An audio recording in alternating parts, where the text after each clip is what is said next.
প্রিয় ভাইরা এবং বোনেরা, আমাদের মধ্যে অনেক মানুষ আছি, আমরা নামাজ পড়ি, রোজা রাখি, হজ করি, যাকাত প্রদান করি, ইত্যাদি ইত্যাদি আমল ইবাদত করি।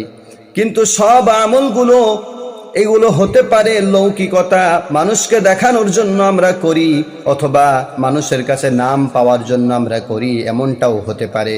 এবং আল্লাহর জন্যই শুধু করছি, এমনটাও হতে পারে। কিন্তু একটা ইবাদত আছে, রমজানুল মুবারক মাসে যদি রোজা রাখা হয়, সে রোজাটা যদি অবশ্যই আমরা রাখি, তাহলে এটা লোক দেখানো হবে না, লৌকিকতা হবে না। কারণ কেউ যদি রোজা রাখে, তাহলে কোনো নিরালা জায়গায় গিয়ে রোজা ভেঙে দিতে পারে, কিন্তু তা ভাঙে না। তারপরে টয়লেটের ভিতরে, বাথরুমের ভিতরে খাদ্য খেতে পারে, পানি পান করে নিতে পারে, কিন্তু সেটাও করে না। কারণ রোজাটা রেখেছে সে শুধুমাত্রই আল্লাহর জন্য। এই জন্য রোজার ফজিলত অনেক। যে ব্যক্তি রোজা রাখে, রমজানুল মুবারক মাসে রোজা রাখে, আল্লাহ রব্বুল আলামিন নিজেই সওয়াব দান করেন। এবং এই রমজানুল মুবারক মাসে আল্লাহ রব্বুল আলামিন এইটাকে 3 ভাগে বিভক্ত করেছেন।